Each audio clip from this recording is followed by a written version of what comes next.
Assalamualaikum warahmatullahi wabarakatuh. Hai semuanya, perkenalkan, nama saya Dina Uliani dengan NIM 210210049. Saya dari Prodi Akuntansi A. Di sini saya membuat video untuk memenuhi tugas mata kuliah Business Environment dengan dosen pengampu Bapak C. Gunawan, SEMM. Saya dari Institut Manajemen Wiata Indonesia.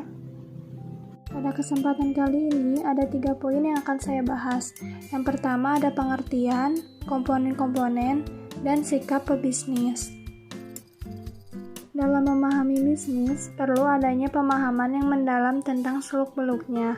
Di antaranya adalah dengan memahami lingkungan bisnis. Nah, apa itu lingkungan bisnis? Lingkungan bisnis adalah segala sesuatu yang mempengaruhi aktivitas bisnis dalam suatu organisasi.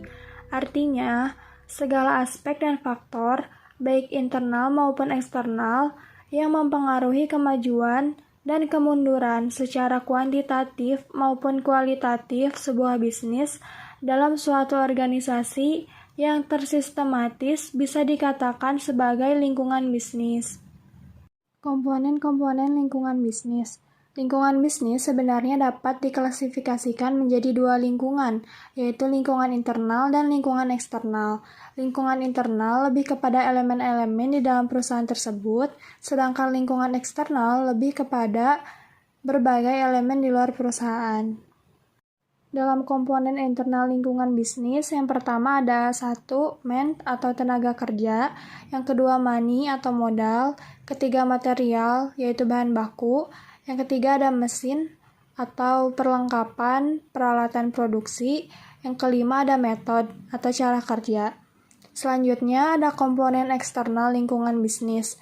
Yang pertama ada lingkungan mikro, terdiri dari pemerintah, pemegang saham, kreditor, pesaing, publik, perantara, pemasok, dan konsumen. Yang kedua ada lingkungan makro, terdiri dari lingkungan ekonomi, lingkungan teknologi, lingkungan politik hukum atau pemerintahan, lingkungan sosial kultur, lingkungan global, dan lingkungan bisnis teknologi informasi. Selanjutnya, kita akan membahas sikap pebisnis dalam menyikapi lingkungan bisnis yang semakin dinamis. Setelah membahas komponen lingkungan eksternal di atas, kita akan bahas mengenai perubahan-perubahan lingkungan dan bagaimana cara memanfaatkan lingkungan yang berubah. Mengingat dengan berkembang pesat informasi dan teknologi, sebuah perusahaan haruslah mampu untuk mengambil langkah tanggap, efektif, dan efisien untuk tetap mempertahankan dan meningkatkan daya saingnya di pasar global. Lingkungan sederhana hanya memiliki sedikit faktor lingkungan, sedangkan lingkungan kompleks mempunyai banyak faktor lingkungan. Pengamatan terhadap perubahan dan kompleksitas lingkungan membuat para manajer dapat memanfaatkan lingkungan yang berubah dengan 3 langkah, yaitu yang pertama, pengamatan lingkungan. Pengamatan lingkungan adalah meneliti lingkungan terhadap kejadian atau masalah penting yang mungkin dapat mempengaruhi suatu organisasi. Yang kedua, menerjemahkan faktor-faktor lingkungan. Setelah mengamati, kemudian manajer menentukan kejadian dan masalah lingkungan apa yang bermanfaat bagi organisasi. Biasanya, manajer menerjemahkan kejadian dan masalah sebagai ancaman atau kesempatan.